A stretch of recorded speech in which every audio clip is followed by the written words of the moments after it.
Yay.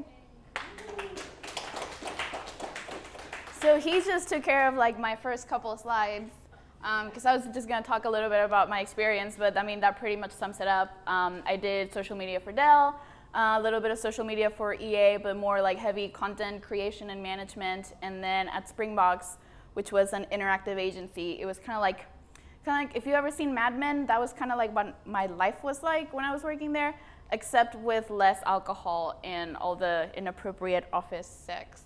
And then right now I work for Four Kitchens, which is a web development firm in Austin. We make big websites. We have clients like The Economist and Al Jazeera, but we're actually a very small team. I'm the last person to be hired, and I'm the 17th person there right now. So we're a small team, but we create a lot of content. So I feel like in terms of my career, it was kind of lucky that I ended up working at Four Kitchens because I'm a huge foodie.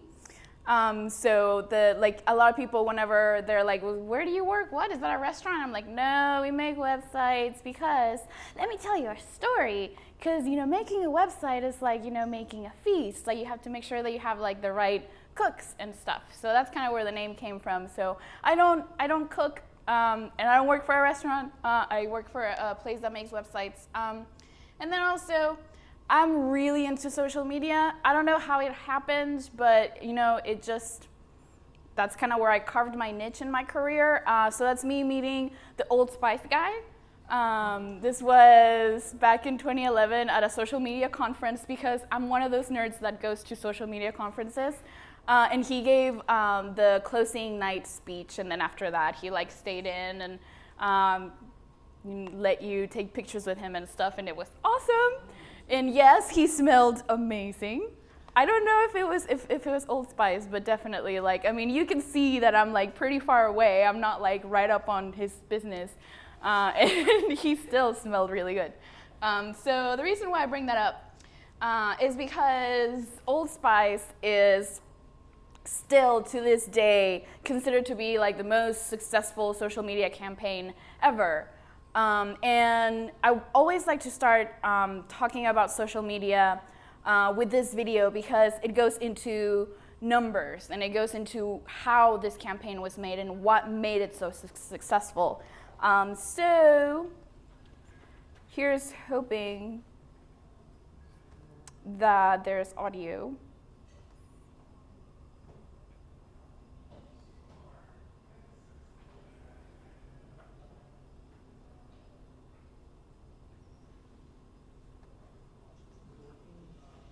It's working, but it's really low. The font sound high? Men and ladies for the very first time. How can we get couples to have a conversation about body wash? How can we get women to stop buying lady-scented products for their guys? We got restarted. As the category has grown, the competition's heated up. With business slowing, Old Spice body wash was in need of a boost. With women making more than half of all body wash purchases, we decided to target men and their ladies for the very first time. How can we get couples to have a conversation about body wash? How can we get women to stop buying lady-scented products for their guys and choose Old Spice instead? Hello, ladies. Look at your man. Now back to me. Now back to your man. Now back to me. Sadly, he isn't me. But if he stopped using lady-scented body wash and switched to Old Spice, he could smell like he's me. Look down. Back up. Where are you? You're on a boat. A man, your man could smell it. What's in your hand? Back at me. I am. It's an oyster with 2 tickets to that thing you love. Look again. The tickets are now diamond. Anything is possible when your man smells like Old Spice and not a lady. I'm on a horse. Launched online Super Bowl weekend and on television shortly thereafter, the man your man could smell like quickly became a phenomenon. Buzz was fueled with the media buy in targeted environments where couples would be watching together. In the first 3 months of 2010, the brand captured 75% of all conversations in the category, with over half of this buzz generated by women. Suddenly, everyone was talking about the man your man could smell like. Yeah! Hello, ladies. I'm Correa Butler. Look at your man. Now back at me. Now back to your boy. Now back to me. Sadly, he's not as cute as me. If we stop using lady-scented body wash. Like which body butter? He can smell just like me. Look down. Back up. Where are you? You're on a boat. The boy your man could smell like. What's in your hand? Now back at me. It's a oyster.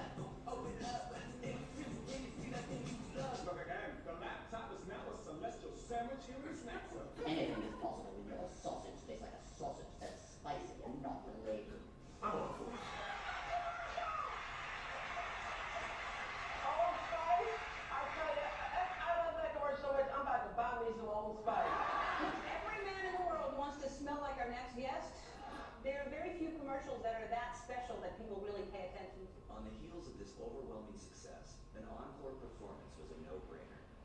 But Old Spice wanted something more engaging.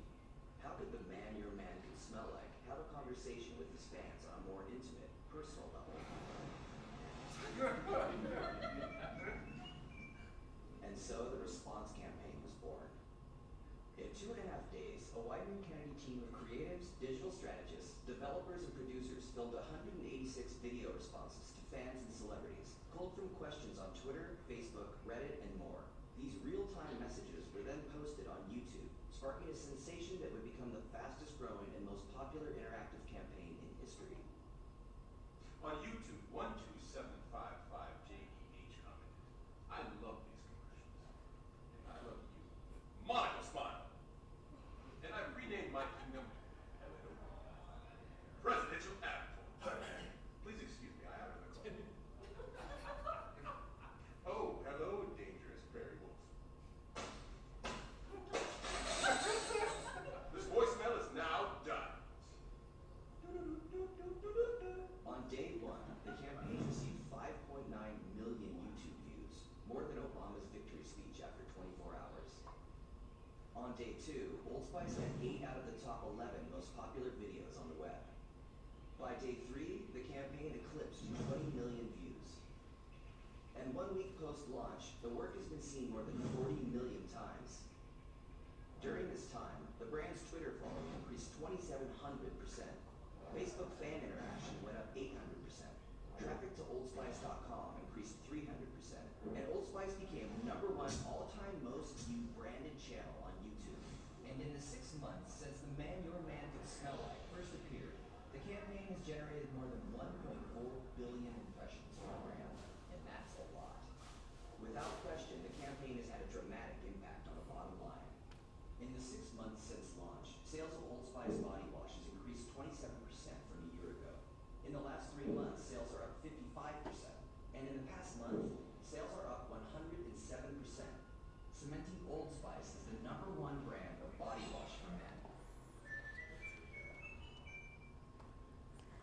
So,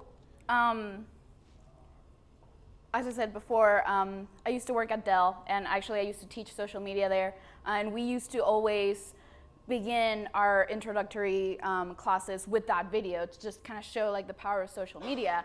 And even then, like, there have been other companies that have tried to recreate the success of this campaign. This is what we benchmark ourselves against, but this is why it worked. Because a lot of people are like, oh yeah, I'm gonna make this video and it's gonna go viral, it's gonna be like the Old Spice guy.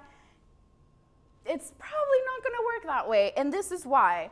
So this is how I know. I attended a panel with the people that that were behind this specific campaign. And a lot of people just straight up asked them, like, how did this happen? And one of the things that they explained is that they had actually been working on the Old Spice account for 5 years. So the agency behind this is called Wieden Kennedy. They're a huge agency. They're one of the biggest agencies all over the world. Like, the biggest campaigns that you've ever seen, they're probably behind that. So, so they had been working on Old Spice, on rebranding Old Spice for about 5 years. So I don't know if any of you guys remember, before the Old Spice guy, there were like some Old Spice commercials with Bruce Campbell, where he's like by the fireplace. I don't even know if you guys know who Bruce Campbell is, because you guys are so young. So this is how they started. It started a long time ago. They carved a niche. They realized that their competitors within the market, so for example, their biggest competitor was Axe. They realized that they were really heavy on the sex appeal for their commercials. So then they were like, you know what, let's not try to duplicate that, let's do something different. So then they decided to go for humor. So they had been building up that humor within their brand for about 5 years until they hit gold with this commercial. The other thing is that they had a recognizable campaign. They didn't just upload videos to YouTube, they aired a commercial on the Super Bowl. So a lot of people, whenever they wonder like why is my video not going viral, like, you know, to these amounts, like, it's because there's a lot to be said for traditional media still too. So even though this campaign generated over 1 billion impressions at a time where people are skipping commercials, the fact that they aired it during the Super Bowl, which is probably the only time in the world where people do want to watch commercials, sometimes even more than the game, just meant that they already had that captive audience. So then the other thing that they did is that they were quick to see that their campaign really resonated within people online. So it wasn't just that people were talking about it, it was that people were sharing it on YouTube, and they were able to see that data, and they were able to see like, hey, this video is blowing up on YouTube, let's do something else with that audience that we already have. So that's why the video response campaign was born. They didn't set out to make that video response campaign that you saw from the beginning. They had no idea it was going to be like this. They were just being really good about responding to the demand that they already generated through social media. So, and it's still going strong. This is a link that I'm not going to show just to speed things up, but they recently released a new commercial where it allows you to like mash up with like some sounds, and it's kind of like the Old Spice guy mashup with like something else, and it's generating a lot of buzz. So even today, like they're still going strong with this brand. So these are some of the copycats. Like I said, I used to work for Dell, and that's Ask Dr. Ashley, which was the campaign that we launched for the launch of the Dell Streak. If any of you guys remember that mobile device, we killed it a few months after it was launched. But I'm not allowed to talk about that. And then that's Edge, and then that's Cisco, who, I mean, they were like, oh yeah, let's have the Old Spice guy, but let's, make it a white guy with glasses and put like a tie, and yeah, I mean, what is the deal with that? Like, that's just completely off base. But anyway, these were the copycats. But the reason why these guys just didn't even make a dent in the social media space is because these folks were being reactionary. They weren't creating original content. They saw that something was popular and they reacted to it. So, they didn't have all that strategy that White and Kennedy had been working on for years and years and years. So what I'm trying to say is that even though social media might make it look like some things are an overnight success, there's a ton of strategy that goes right behind that. So I really want to talk to you today about strategy and how big brands use that strategy for social media, but I feel like beforehand I need to talk to you a little bit more about social media and what it really is and why it's not a fad, because that's what a lot of people say. So the first thing that I always like to talk about, oh hey, that's my reminder that I'm supposed to be here. So AOL. How many, I keep on saying that you guys are really young. How many of you remember AOL and you would go in and it was dial up, and then you'd go and then it'd be like, you've got mail. And so I always like to use AOL as an analogy for the way we communicate, because a lot of people don't really see all that stuff that we did back then. What was it, over 10, 15 years ago? They don't see that as social. And if you think about it, I mean, there are a little bit of nuances between, AOL and the type of interactions that we're doing right now, but essentially I feel like they're the same. So first of all, AOL was an internet service provider. You would give them money so that you could connect to the internet. And for you, what they did is that they give you a portal through which you could access the internet. So that's kind of what differs right now from the way that we access the internet now. But back then, this is how we used to do it. And then they would give you this nice little package. You could have email, you could have IM, you could have all these different things. You could have, your buddy, was it AOL buddies or something like that? Like your buddy list or whatever. So these are the features that it had, like I was saying. Email, IM, you could look stuff up. So if you guys remember, back in the day, commercials would say, AOL keyword, Coca-Cola. And then people would know to go to AOL and enter the keyword, which is really the equivalent of a search term. Whenever you Google something, that's what it is. But AOL branded that action by saying it's the AOL keyword, but you would have gotten the same result in another search engine. That's like if an advertiser now said, Google keyword, blah, blah, blah. We already know how to Google, right? But back then we didn't. And then there was also games. So on Facebook today, really, we're doing a lot of the same things. We have friends, kind of like AOL buddies. We have private messaging, which they're really trying to brand more and more like email, but it serves the same purpose. You can look stuff up too. You have pages. as if you are a brand or you own a restaurant or you own a business, you probably have a Facebook page. And a lot of the times, those are easier to update than your actual website. So more and more people are actually going to Facebook pages over .com sites to find out information. So you can look stuff up on Facebook too. It has IM. Most of my friends are really into Facebook IM. I hate it. I'm on GChat, but whatever. You kids like doing the Facebook chat. And then there's also games. And then the other thing that I feel like is different from these two things is photo sharing. But if you really think about it, back then, do you guys remember downloading photos from like an email? It would take forever because it was dial-up. So it would be like, and that's kind of how it used to load, right? So like that was kind of like an inhibitor, but now photo sharing is super easy, right? Like I just upload a picture to Instagram, And then also Facebook gives you a space where you can like express yourself, right? So you can talk about what you like, you can get playful with your cover or your profile picture. But do you guys remember GeoCities and Angel Fire and how you could make your own website and you do the exact same thing? You could have a banner, you could express yourself online. It's the same thing. So really, this whole social media thing, and I'm just comparing it to a platform, but this whole social media thing is nothing new. We've been doing this since we started connecting to the internet and connecting to each other. It's just that Facebook figured out how to consolidate everything. They figured out how to do it better. They figured out how to serve it to you better. They figured out how to connect with other people easier. That's all they did. So social media is not a platform. Social media is not Facebook.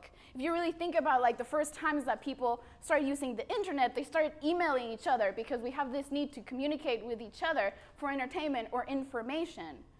So from the beginning of the internet, we've been communicating. So social media is nothing new. We've been social since we started this thing.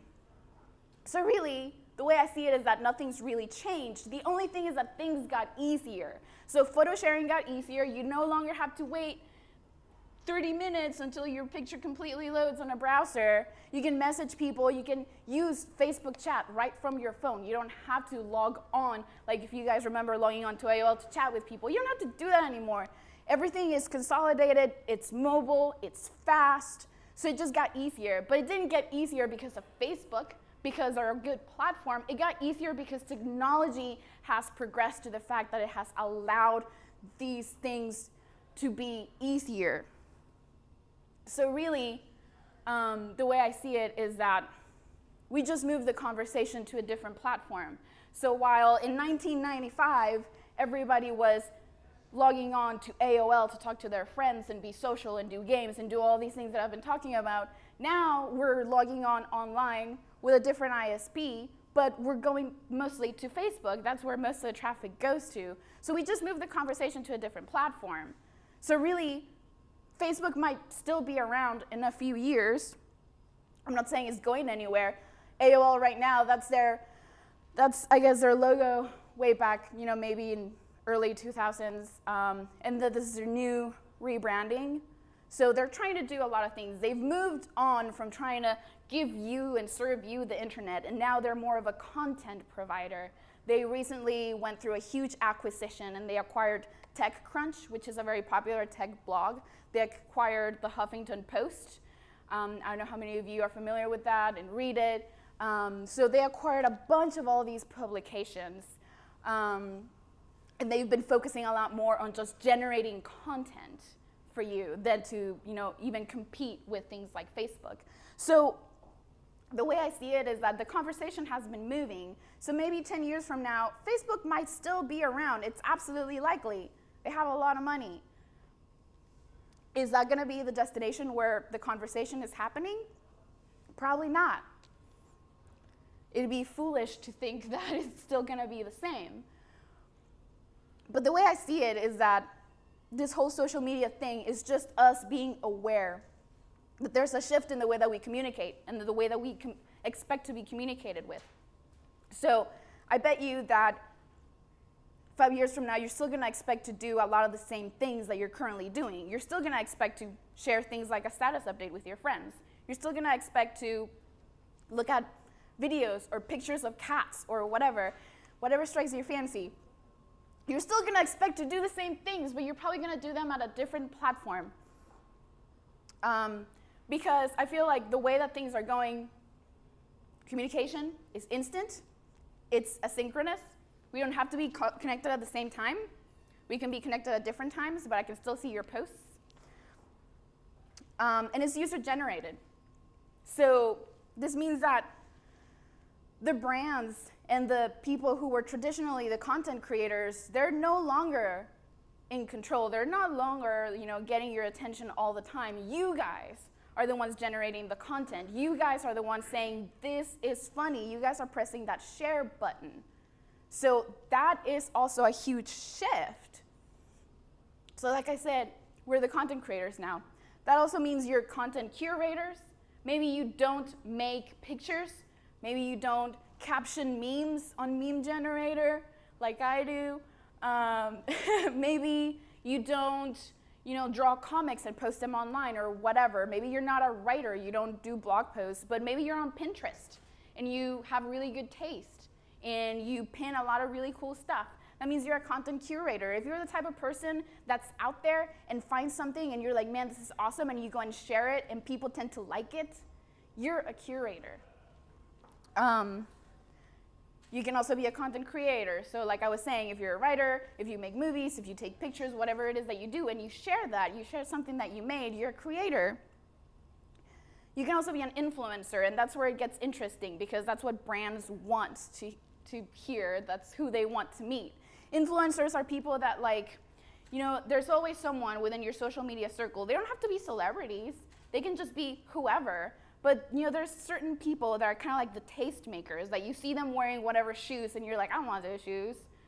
Those are the influencers, except that now, I don't know if you guys remember, there was always the cool kids in school, and they had the Trapper Keeper or whatever was popular, and then people would be like, oh yeah, I want that, and they were the first ones to get it, and then everybody would follow. Well, now it's the same thing, except that it's amplified because it's available through social media. So now tons of people can see, not just the people in your school, right? So these are the people that brands want to get to. So this is how brands use social. Why do brands care about reaching those influencers? So 2 words, Del Hell. And I'm not saying this because I used to work there. I'm saying this because this is the story. So when blogs started to be really popular, this dude, his name is Jeff Jarvis, he was a tech writer for I don't know what blogs, tons of blogs. That's what he is. He's a tech blogger. He's super popular. He has a lot of sway in the industry. So he was having a really bad experience with his Dell. He tried to contact support. He had a really bad experience, and he blogged about it a lot. And then he Googled, Dell sucks, and he saw all these pages of people just saying, yeah, Dell sucks. So then he blogged about that too. He's like, hey, you guys, I'm not the only one that's saying that Dell sucks. So what a brand could have done is try to mitigate that, try to put out the fire, try to pretend like it didn't happen. Instead, Dell embraced this guy. They invited him out to come to Round Rock. He got a meeting with Michael Dell. They showed him absolutely everything. They gave him access to things. And then after that, all they were trying to do is just make him understand, give him a glimpse into the company. And after that, Jeff Jarvis now, he might not necessarily be a super Dell advocate, but he's still, friendly to the company. And ever since then, Dell has always embraced people in social media. They're one of the pioneers to do that. So after that, a bunch of other companies started to follow suit. Fast forward to now, this is way back, maybe, I don't know, over 6 years ago. Fast forward to now, this is a social media listening and command center that is based out of Round Rock, Texas. I used to go to it sometimes. You're not actually allowed in unless you have credentials, but it does have that plexiglass you can look through. And this is powered by an engine called Radiant 6, and I'm gonna talk about this in a little bit. But basically, now we have the power to scour the internet and look for keywords. So if I'm Dell, I'm going to look for keywords like Dell or my other products like Inspiron or Latitude or whatever it is that I'm doing. And I can search for those keywords, and I can gauge the sentiment, because this engine is actually a very smart engine that can tell me how many of those people that are talking about my brand, how many of those are positive, how many of those are negative. It can also, if you take a look here, these are the influencers. So it's still a little bit of a fuzzy picture, it's a small picture, but you can see these are profile pictures, and they vary in size. The bigger they are, the most influential that person is. So we have the technology, and I sound like the $1 million or the $6 million man. We have the technology to really drill down to the information and see who's talking about us and how big they are. So they started to do the social media listening center, and they're not doing it to be evil like 1984 type of people. They're doing it so that they're aware what people are saying, so that they can respond, so that they can create campaigns that are relevant to people, so that they can change their products in a way that will meet people's needs. And people like Gatorade followed suit. This is their social media listening center, also powered by Radian 6. Other companies like maybe like the Red Cross also has this. Like tons of companies are starting to do this now, where they have just one dedicated room where all they do is listen to social media.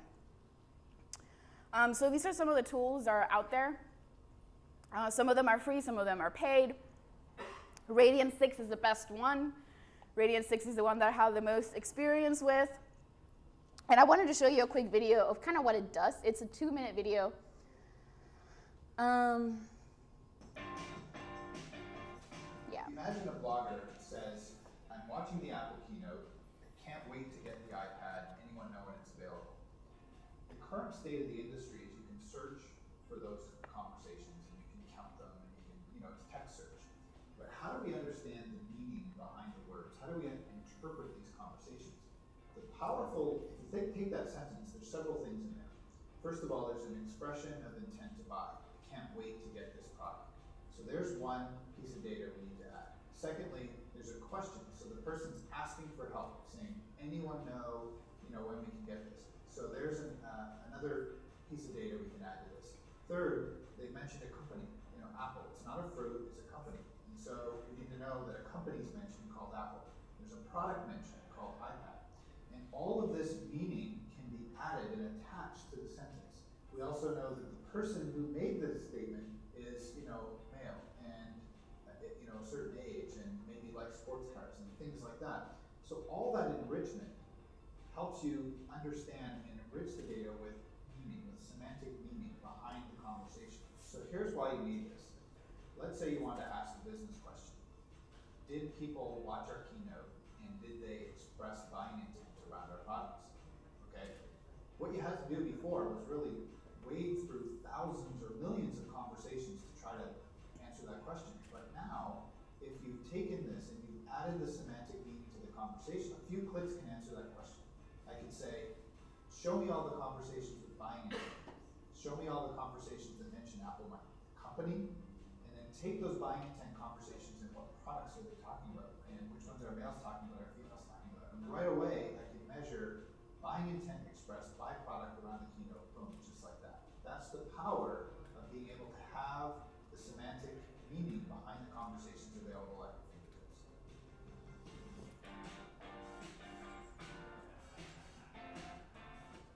So as you can see, this is what I was talking about when I said information drill down.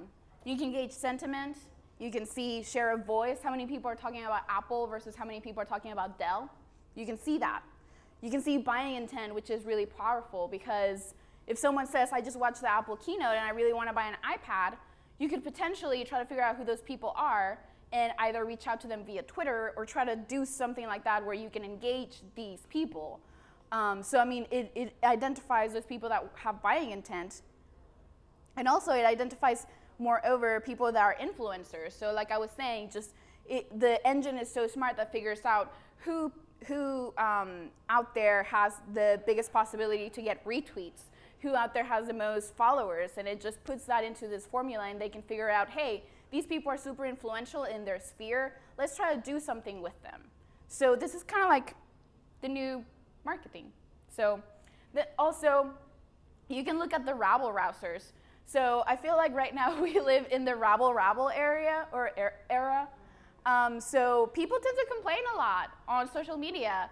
And I mean, it can go unnoticed. It kind of sucks. How many of you have ever complained about a product or a service or something in social media? How many of you have ever gotten it resolved through social media? Cool. Me too. It always frustrates me whenever I say something in social media about someone and I tweet at the company and they never tweet me back. They never say, oh, hey, I'm sorry, or whatever. It just goes unheard of. But then I see their Twitter page and it's just a bunch of like marketing tweets. That's not real engagement. You don't really care for me as a customer. And really, social media now gives you the power to interact with your customers. So why would I be a fan of your brand if you are not taking the time to even talk to me? Here's a story. South by Southwest a couple of years ago, I had just gotten an iPhone and I left a charging station. Because it was South by Southwest and I was using my phone a lot, so it was like halfway through the day and like the battery was already almost gone. So I go, hook it up, they lock it up, and I go see a panel, and then I come back after the panel to grab my phone and it was gone. Well, okay, the people manning the booth were gone. And they left a note saying, if you left your phone here, come pick it up tomorrow at 8 a.m. And it was like 6 p.m. during South by Southwest, the biggest conference for technology in the world, and I was without a phone. So I borrowed a friend's phone and I tweeted to AT&T and I was like, how dare you take my phone? This is awful. What type of, like, who in their right minds, like, why didn't they even tell me that they were going to be closing at a particular time? Next day, I wake up, there's a bunch of tweets from them just being very apologetic. I show up and they give me a brand new phone for my trouble. So yeah, you better believe it that after that, I was like, okay, AT&T, you're awesome. And I tweeted about that and I told all my friends, and now this is word of mouth, right? That's the power of social media. And when a company does it right, it's awesome. But you know, that's the type of things that Radiant 6 allows you to do. It really allows you to build a personal relationship with your customers. Because a bad response can become a PR nightmare. And companies know that. So I mean, they're not just doing it because they're nice and you know everything is pink and rainbows and unicorns. They are doing it because they don't really want a huge PR disaster in their hands. But also, so as I was saying before, people are skipping commercials because you have TiVo or whatever, or you have Hulu, so maybe now you just watch one commercial. So like things like that, traditional ways of advertising are not reaching people anymore. So brands had to figure out a way to really reach the consumer, and social media has kind of become that avenue. So someone can say that whatever product is really good, but I can see that all of my friends on Facebook are saying that it's really bad. So those brands are no longer in control of the image of their product. So that's, again, where social media comes to be really important. So the other thing is that you are becoming the product. So this is not to try to say that in an alarmist way, in a way to make you think about conspiracy theories or anything like that. But because we're living in an age where like traditional advertising through television is no longer really that relevant, brands want to get to know you. They want to get cozy with you. They want to take you out on a date and find out what you like. Please tell me what you like. Do you like the color blue? Do you like roses? Whatever. They really want to find out information about you like that because they want to target you better. They want to sell to you better. As a marketer myself, I feel like I can take this information and it can be very powerful so that I can create things that are relevant that people are going to want to have. So people take a more sarcastic approach to this idea, but this is absolutely true. So with things like Radiant 6, I get a lot of information about you. Even things like Facebook Analytics or Insights. If you're a developer, you're probably familiar with the Open Graph API, and you can try to get a lot of information out of your users if they simply click the like button or the allow button. So data is the new gold because this is how we get to know you, and this is also how other companies can become consultants and charge brands a lot of money so that they can find out more about you. So like I said, this is not Big Brother is watching you. Again, I don't want you to get that sense, because whenever I see a report that has like demographical data from the people that like my Facebook page or whatever, I get a chart. I don't see Joey Lopez likes this, this, and this. Ooh, oh my gosh, he likes Nickelback? What? Like, no, that's not what I'm getting. I get a chart with trends that say 57% of the people on your Facebook page are in the US, and 44% of those are female. That allows me to know how to create content, how to target that content, right? It's not necessarily big and scary. So like I was saying, data is the new gold. So things like demographics, preferences, behavior means targeted marketing. So it's not always perfect.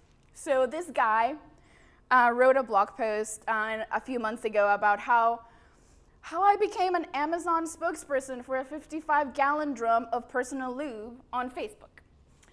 This is absolutely true. So he found a link on Amazon to a 55-gallon drum of lube. And it was close to Valentine's Day, so he posted it to his Facebook wall as a joke, saying, hey, now you know what to get for your significant other. And then Facebook has this thing where it's like, they're called sponsored stories. So if someone shares a link to a product, instead of just keeping that status update there, they move it to the sidebar, and then all of a sudden that becomes a sponsored story, and he becomes the sponsor of whatever link he shared on Facebook. So that's how this guy, through a joke, became a spokesperson for lube, even though that was completely not his intent. So it's not perfect. But had this been an actual product, I mean, it is an actual product, but like, had this not been a joke, then, you know, the purpose is that I'm gonna be there on Facebook, and then I'm gonna see that my friend really likes this scarf, and it became a sponsor story. And, you know, like, this is like word of mouth. This is Facebook trying to do word of mouth through targeted marketing. Sometimes, you know, they don't get it right. But, you know, whatever. So the like button and the allow button, this is how I was saying that developers can get your information. So whenever you see this little pop-up, whenever there's an app or a game that you want to play, and it says, can we access your basic information? And then it says like all the things that it has access to. When you click allow, see right here, this says access my friend's information. I mean, that doesn't necessarily mean that they're getting all of their information. It really depends on the developer and how the developer is programming these apps. But basically, I can get access to your preferences. So I attended a talk where they explained this to me, and it was about 75 likes on Facebook yield over 100,000 preferences from you and your friends. So for example, I manage the Facebook page for the company that I work for. We have about 100 likes on Facebook, which is not a lot. But we have access to 66,000 people in our network. Those are the people that are friends of the people that like my page. This is how you get so much data from just 75 people liking something or clicking allow on a button. And then again, you have access to that demographical data to try to figure out trends, try to see if you can branch out of your actual network and go out towards those friends of friends, because that's how you grow your presence. So again, I'm not saying this in a way to sound alarmist and be like, oh my God, I don't want people to blah, blah, blah, have access to my information. It's just data. And this is how things are being sold. This is how marketing is happening now. So this data is used to fine-tune campaigns in real time or future campaigns. So that's the new world of advertising. It's no longer the Don Draper sitting in the room saying, you know, crafting out the absolute perfect thing that people are gonna see. yeah, sure, there are still creative executives out there, but a lot of the times they lean on the information that I was talking about. They lean on all that data to be able to create campaigns. So it's nothing new that you're being advertised to. You're just being advertised to in different channels, right? You're being advertised to on Facebook or on Twitter or on things like that where, like, you know, hey, I'm sponsoring lube now, even though I don't know. So I want to jump ahead and talk about very bad eggs of social media and how some brands are just not getting it right. And I'm not trying to be negative. The reason why I focus sometimes on the bad is because I feel like it helps you differentiate it. Because if you are ever finding yourself in a position where you're creating content, it's better to know how not to do it so that you can do it right. So I'm going to start with Nestle. This happened like back in like 2010. And it's still making the list of one of the worst social media faux pas ever. So I'm just going to read. Basically what's happening is that Nestle, there was a controversy with them using like palm oil, and some people from Greenpeace were protesting them on their Facebook page, which might not necessarily be the best way to protest, but you know, whatever. So then people were posting logos of Nestle, changing their avatar to an alter logo of Nestle, like with a X or with Nestle sucks or whatever. And then Nestle said, "We welcome comments, but please don't post using an altered version of any of our logos as your profile pic. They will be deleted." So then a user said, this comment is a big brother-ish, isn't it? I'll have whatever I like as my logo pic, thanks. And if it's altered, it's no longer your logo, is it?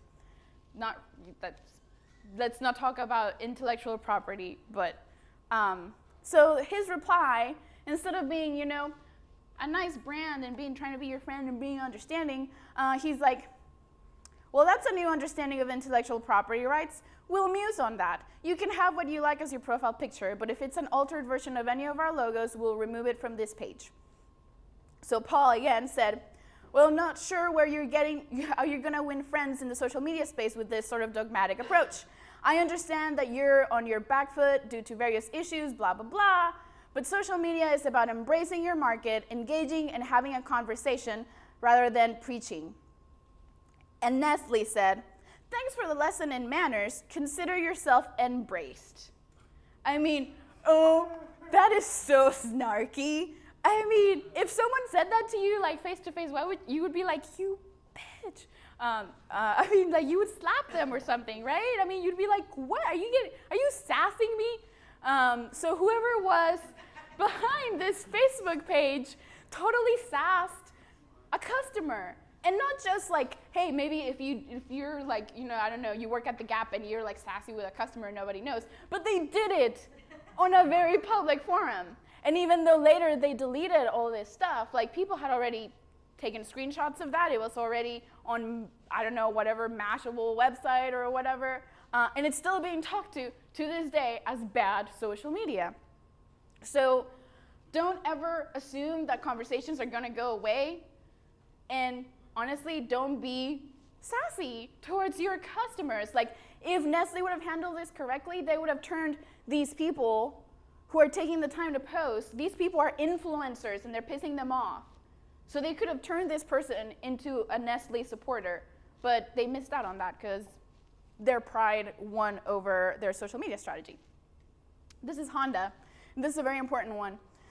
So this dude, his name's Eddie, he posted on the Facebook page for Honda about some car. Interesting design, I would get this car in a heartbeat. I may be the older crowd with my kids out of the house, but still need some space and performance, don't need anything big. So then someone was like, sounds like you're trying to save your job at Honda. And then somebody was smart enough to look this guy up on LinkedIn and said, maybe you like it, Eddie, because you're the manager of product planning at Honda. And they posted a link to his LinkedIn page. So not only is this, you know, you're misrepresenting who you are, you're being shady because you're not actually saying like, hey, I work for Honda, blah, blah, blah. You know, it's not just that you're lying or, you know, not portraying yourself accurately. This is actually an FTC violation because this is false advertising.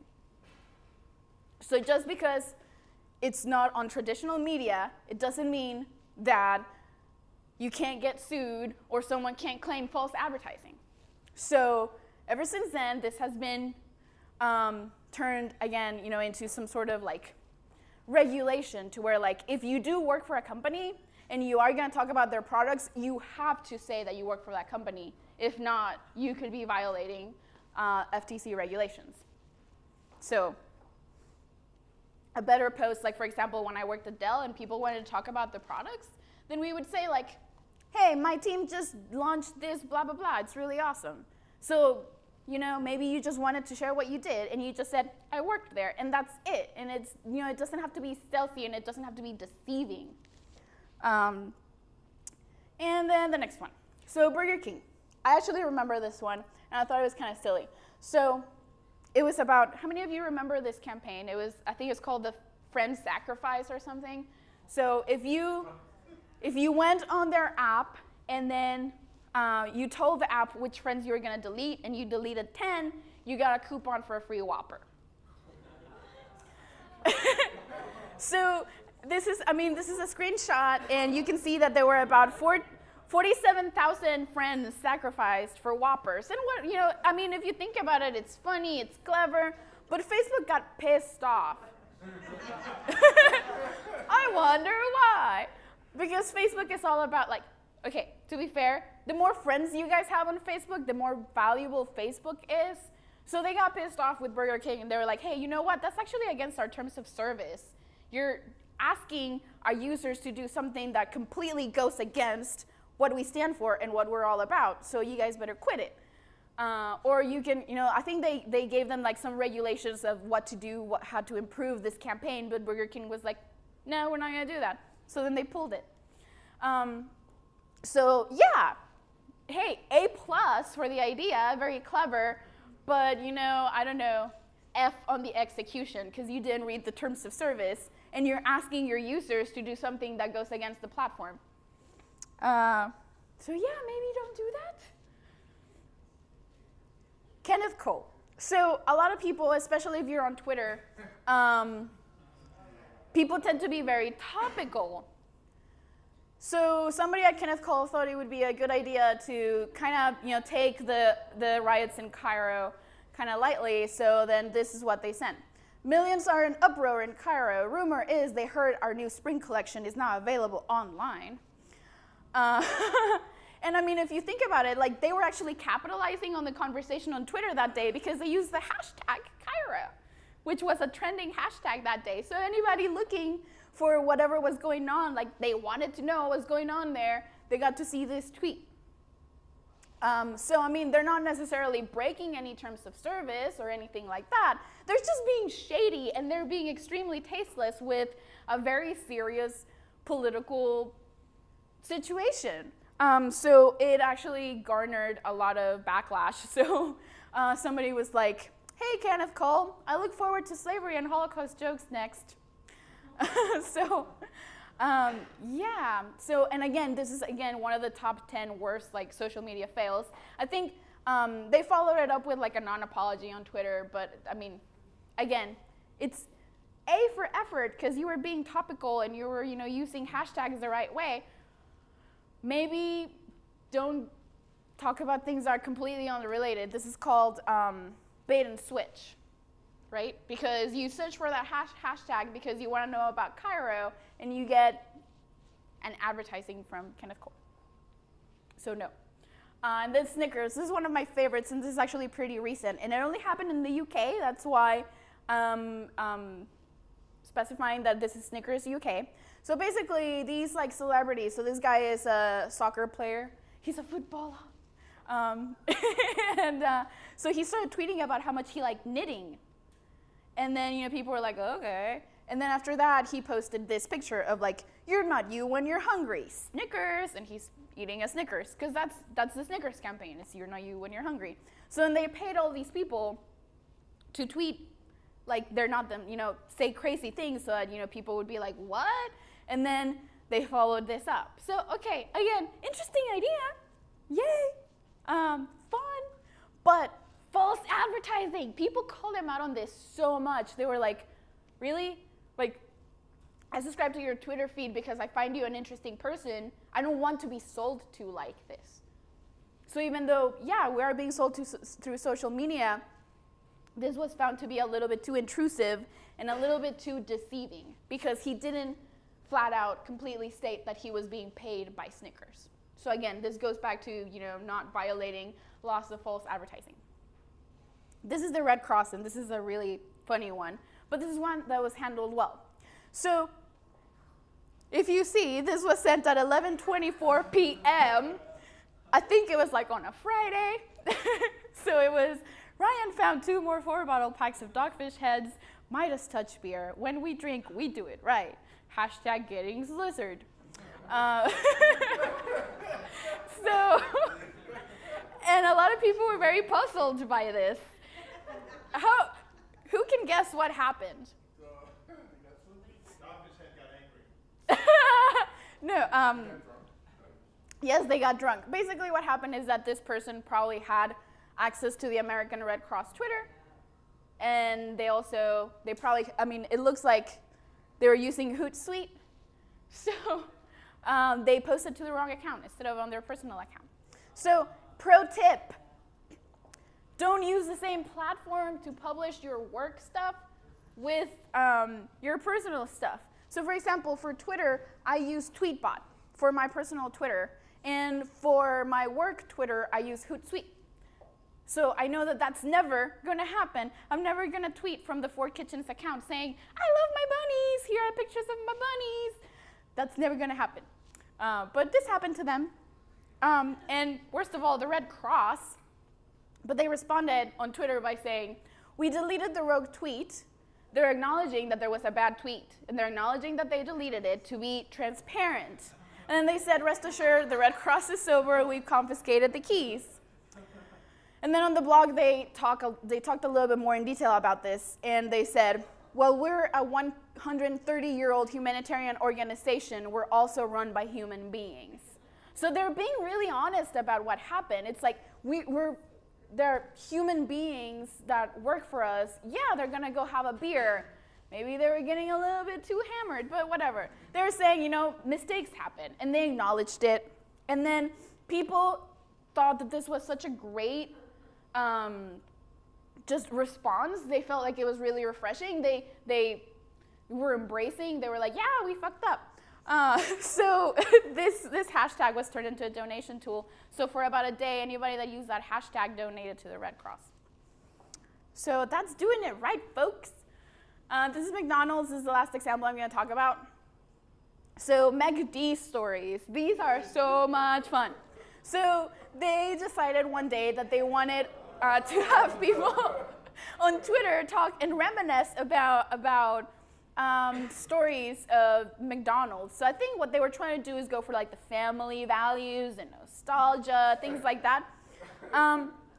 But people hijacked the McD stories hashtag, and they started talking about how awful McDonald's was. So this one was my favorite. My wife can always tell when I've been to McDonald's by the smell of farts. McD stories. And some other people were like, I got a toe in my chicken nuggets, or like things like that. So it got really gross. So what happened here is that you can pay Twitter to promote certain hashtags. So McDonald's paid Twitter to promote the McD stories hashtag, and that's kind of how it took on. But then it got, it had a life of its own. So then McDonald's very quickly pulled the plug on the promoted tweet. But I mean, the thing about Twitter is that it's very free flowing. So people could still use the hashtag, it wasn't being promoted, and McDonald's was no longer paying for it, but people just kind of hijacked it. So it's like, I feel like this was really a really bad call on their part, because they should be more aware of their branding and how, I mean, they don't have the most stellar reputation. So I think that the marketers had a good intent, but they underestimated the cleverness of the people on Twitter. But, this is another one that they did, which was really silly. So how many of you like the McRib? No one likes the McRib, what? Anyway, I've never had the McRib. But they also, McDonald's has this green shake. that a lot of people like. It's called the Shamrock, and it only comes out around St. Patrick's Day. Yes. So then they tried to start this hashtag of shamrocking, because the people that really like this stupid shake really like this stupid shake. So then they're like, take a picture of you with your shake and do the shamrock. So then they basically just like everybody started mocking people that were doing this, even though they were fans of the product, because it was just stupid. Like, don't ask your customers to ridicule themselves. At least if they're gonna ridicule themselves, offer them a coupon. So this was another fail, but they actually bounced back, and this is McDonald's Canada. The US hasn't done this yet, but this is actually pretty awesome. I'm actually gonna pull up the site right now. So this is called yourquestionsmcdonalds.ca because it's Canada. So yeah. These are real people asking real questions, and McDonald's does answer these questions. In fact, they answer them via video. So,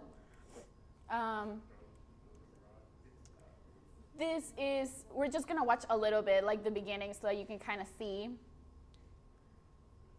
I'm Hope Pagazzi, Director of Marketing for McDonald's Canada.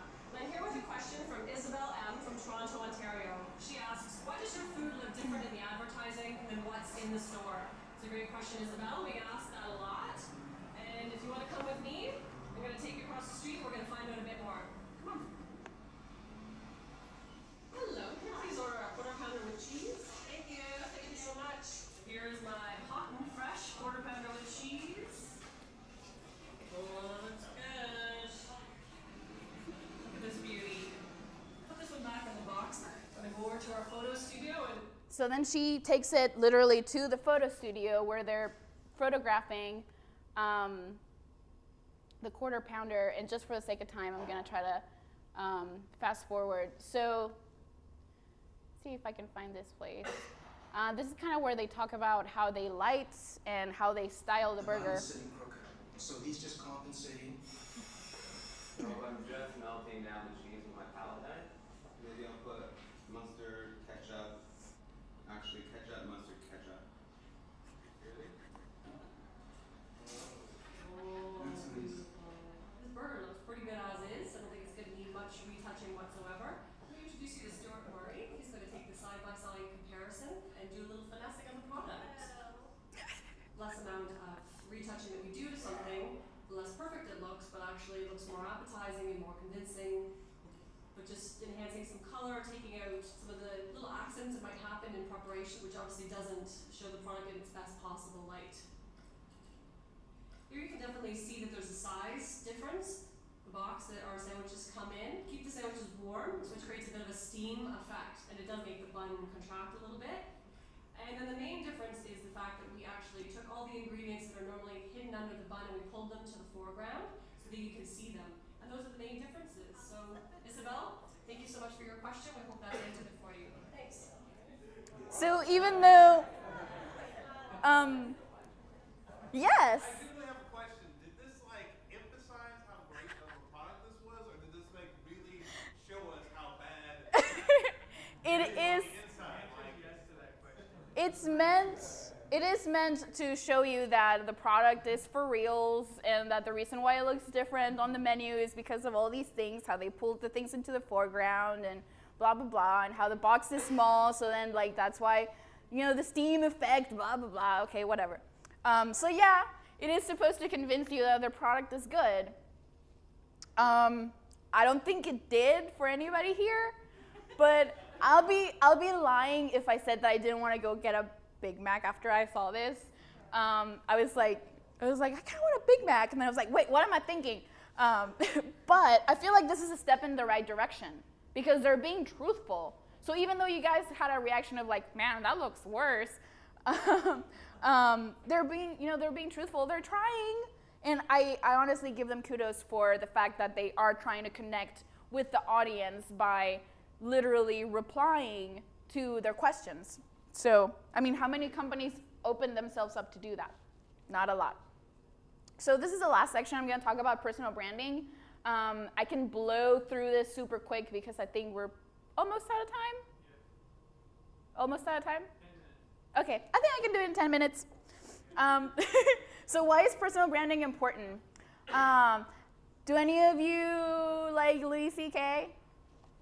Yeah, no, yes, no. Okay, so people like Louis C.K. have really made it apparent that social media and how you represent yourself is really powerful. He changed the game. So Patton Oswalt, who is another comedian, he was talking the other day, he gave a keynote at a comedy festival about how the game changed, and it's because of Louis C.K. So he said, as a comedian way back when, the way that you made it is that you would go on Johnny Carson, and if you were good, he would ask you to come on the couch, and then if you made it to the couch, you made it for life. The offers would start flying in, and that's how you made it as a comedian. Johnny Carson went away, he, turned over the keys to Jay Leno, whatever, and that avenue was gone forever. Then people like Louis C.K. came along, and then he started doing everything his own way. He started taking things directly to his fans. He is transparent about who he is. So he releases his show, he produces it himself, he's a director, he's a producer, he's the editor, he writes it, he does everything for it. So he basically owns it, and then FX just puts it out. They're the broadcaster, but he has his own production company. He is in charge of his show. So he did the same thing for a comedy special. Instead of going to Comedy Central and saying, hey, Comedy Central, do you want to produce my special? He just made it himself. And then he took it out, he put it on his website, he said $5 PayPal. And in like 2 days, he made $2 million.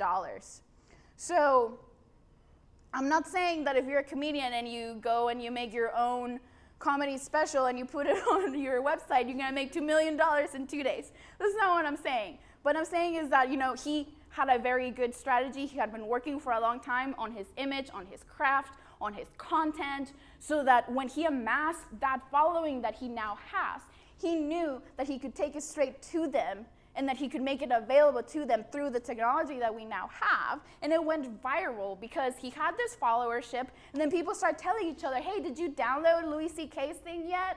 And that's how it took off, because a lot of that is his personal branding.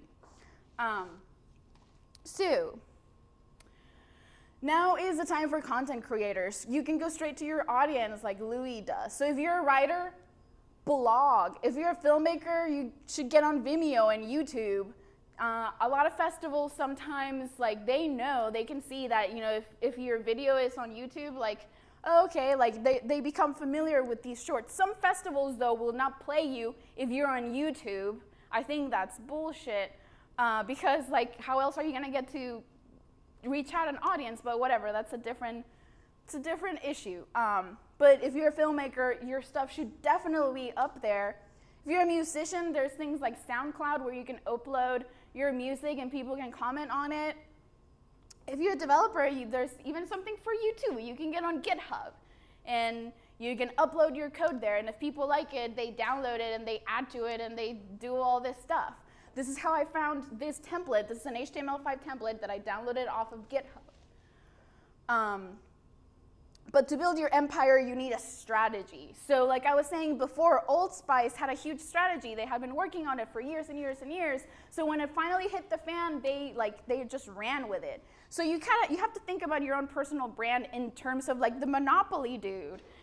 Think about your personal brand in terms of the board and where you want to be and where it's going to be more strategic for you to be. Because if you just say yeah, I want to become an internet celebrity or whatever, if you don't have a strategy, you're just going to be posting things out into the ether and no one is ever going to pay attention. You have to think about a strategy on how you want to present yourself. Think about the goal. What are you trying to accomplish? And that will guide you where you should be. So you need a cohesive story too. So you can't just be one person here and one person there. If you really are trying to reach the most amount of people, you needs to be consistent. Your branding needs to be consistent. Everything about you needs to be consistent in every place that you are online. So I'm going to show you a bad example of something that I found. This is absolutely true. I woke up, I went to work, and I got an email from my boss saying, subject line, actual marketing email I just got. And it was this dude, his name for reals is Tarzan. I hope that none of you know him. I highly doubt that you do. But anyway, so he sent this huge email about how like it was really ungrammatical, and he was talking about how awesome he was, and he was looking for his next challenge. Oh yeah, I'm a VP of this company, but I'm really looking for partners, to work for, blah, blah, blah. He was essentially wanting to be hired by anyone. So he sent out this email to his friends, and then, well, I'm assuming they were his friends. But anyway, we got his email as a joke because people were like, can you believe this guy? He's ridiculous. So it kind of went viral because it was so bad, because it reeks of I'm not being who I am. So this is his About Me page. If you go to about.me, you can get your own about.me page, and you should totally do it. But it is kind of ridiculous. So, I wish that I could read it. I don't think that I have time. But basically, he's talking about who he is, passion. My manifesto is to continually blah, blah, blah, continually discover holistic and human-forward improvements of the existing human-designed systems, political, social, economic. Seriously, this is how this guy wants to be hired. He's not telling me anything about what he does, what he wants to do. I looked at his resume, and his resume, he said that he was the VP of I don't know what companies. So when I'm looking at it as an employer, and I'm thinking, why should I hire you if you're already a VP of I don't know what company? Why are you asking me to work for me? I don't understand. You are just misrepresenting who you are. And I also wanted to show you, I found him on TechCrunch, or Crunchbase. So I'm going to do a little bit of Google foo right here. So he basically copied and pasted what was on his About Me page. And then he listed companies on his profile, like Change Pocket, co-founder, Pawn My Startup, co-founder, Viral Industries, co-head of state, blah, blah, blah, Wufasta, mentor, and blah, blah, blah. If you look at all these pages, they might look like legit companies. But if I go look at the page, I see that it was added by him on 6/27/12. This was added on 5/15/12, and this was added on 7/17/12. Is he really churning out companies one a month? No. He is just absolutely, this guy has no idea. So he is overexpanding himself. And he continues to misrepresent himself by saying, I'm a co-founder, I'm a VP, blah, blah, blah. This is as an employer, as someone who is currently helping fill a position at my company, if I see someone that says they're a VP of something and I look at their company and there's no website backing up that company, yeah, that's shady. And a D word comes to mind. That, but also this. He's being disingenuous.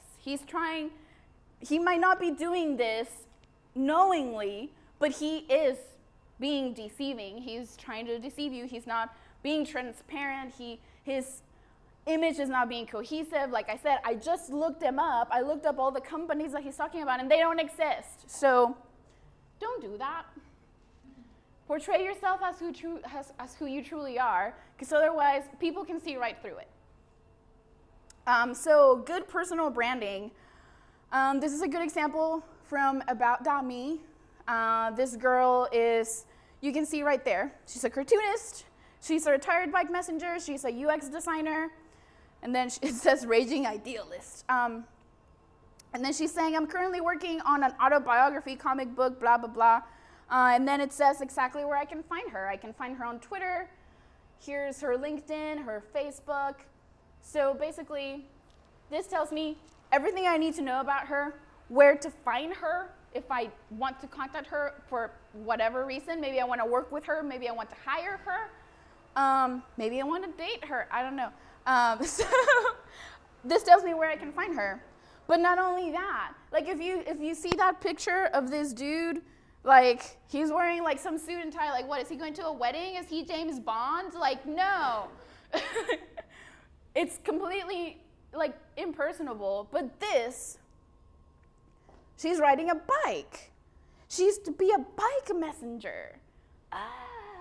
oh, this tells me something about who she is, just by looking at the picture. So for example, right now, like I said, we're trying to hire someone, and one of the big things that we look for is that, are you gonna be a fit, a cultural fit in our team? So we look to see if people have a personal flair in the way that they display themselves online.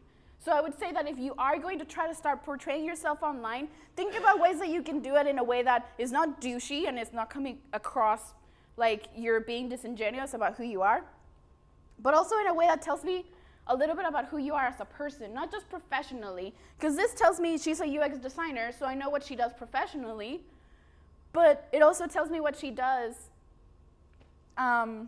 outside of work. It makes her a more rounded person. This is a person I want to work with.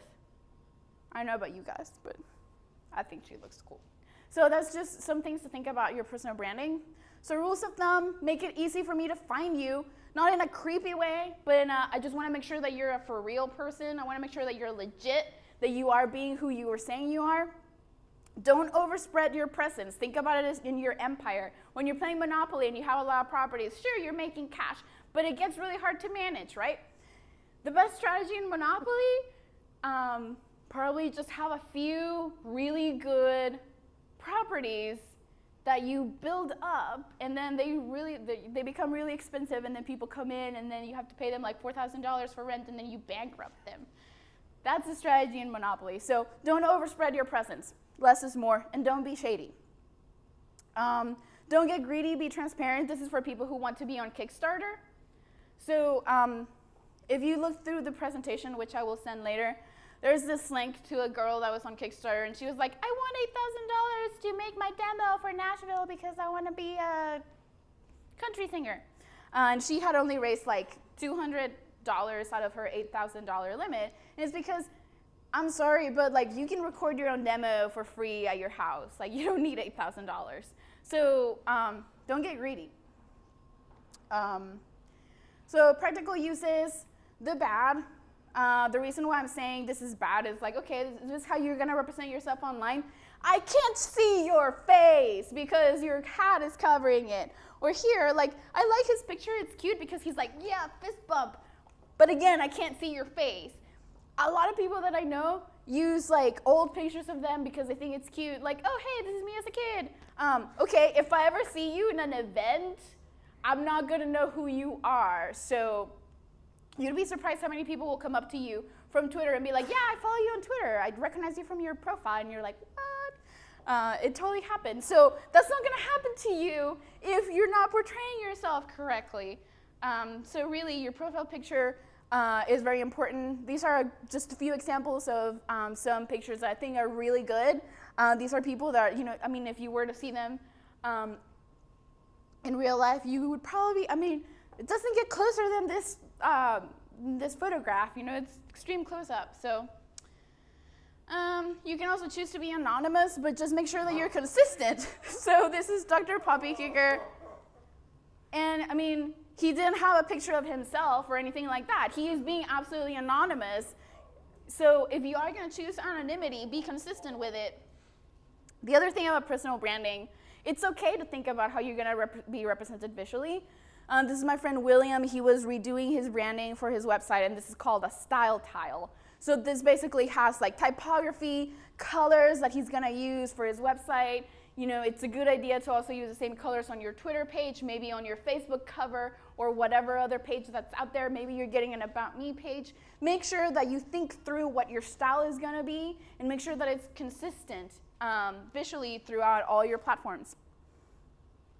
And then cohesive branding. I think this is my last slide. I don't have a lot of time to delve into it, but this dude is awesome. His name is Austin Kleon. He's a writer. He has really one of the best personal websites I've seen. He has a blog. You can buy his books there. You can see all the events he's been at, Tumblr, and it's all cohesive in terms of branding. All the content that he generates is cohesive. And then, I mean, it's just really awesome. I definitely encourage you to spend some time looking at his website. And in sum, yeah, I'm shutting up. Be yourself, be transparent, don't be a douche. Don't say that you're the VP for some company that doesn't exist. think strategy first. Brands think about strategy whenever they put content out there. You should think about what you want to do and what you want to accomplish and have a strategy for that. Commit to creating and posting content regularly. A lot of people are like, I don't understand like Twitter, why people don't follow me. Because you only post like once every like 2 months.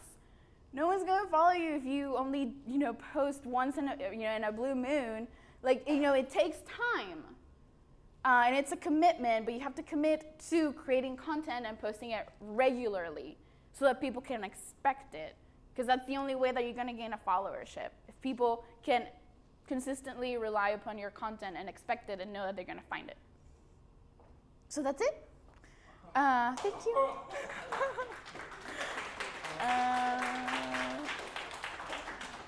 I don't think we have time for questions, but I don't know. Questions or comments? Or,